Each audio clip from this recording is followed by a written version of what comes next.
Hello everyone, today we're going to talk to you a little bit about the silence wave represented by the technical adventure. Well, it is based on the teacher should be silent as much as possible in the classroom, and students should be encouraged to produce as much language as possible. Some element of the silence way particular is the use of color chart and the color questionnaire routes. And the principal hypotheses from this method are the first one, learning is facilitated if the learning discover and create rather than remember and repeat. The second one, learning is facilitated by using the physical object. And the last one, learning is facilitated by solving problems involving the material to be learned. These premises are represented in the work of Benjamin Franklin. Tell me and I forget. Teach me and I remember. Involve me and I learn. So Catechno used to think that students are able to learn as much they have the opportunity to practice and discover. So that's it. Thank you. Now let's talk about advantages and disadvantages of this method. First, advantages. It is based on the assumption that teachers should be silent as much as possible in the classroom. So in this way, students have the opportunity to produce the language as much as possible. Then it takes a structural approach to the organization of language to be taught. And it uses cognition in the learning process. In this way, we are learning the same way as we learn our native language. And it is through fun. It's a fun way to learn because even if it is in silence, the activities that are done are interesting. Disadvantages. Language is separate from its social context and taught through artificial situations, usually represented by roles. In this way, the real social context is not being used. So that's something not good when we are learning a new language.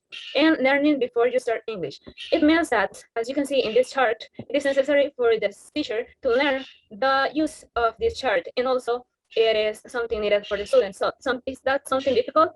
And that's something that will hinder the use of this method. Hello, we're going to continue with the next part of this video, and it is a simulation using the technique sound color chart, in which the teacher is going to pronounce some of the words and the student is going to repeat them. Later on, the teacher is going to present some sentences and the student is going to repeat it using the correct pronunciation. So let's start.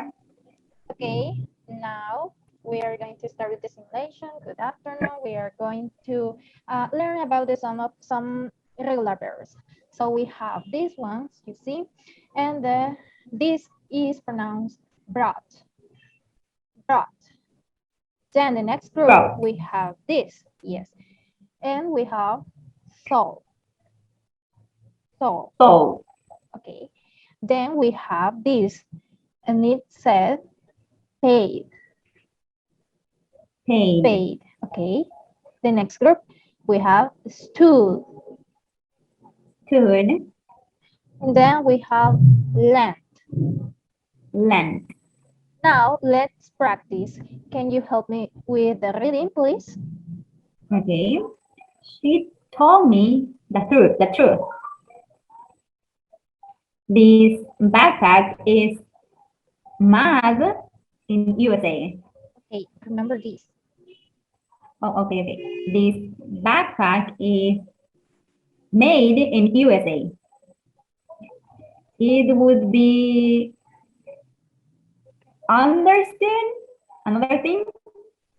Okay. Remember this. Good. He spent a lot of time far from home. My teacher taught me a great lesson. Yes. Very good. That is the correct one. The last one is taught. Remember this. Brought. My teacher brought. My teacher taught me a great lesson. Okay. Okay, very good. Thanks, Miss.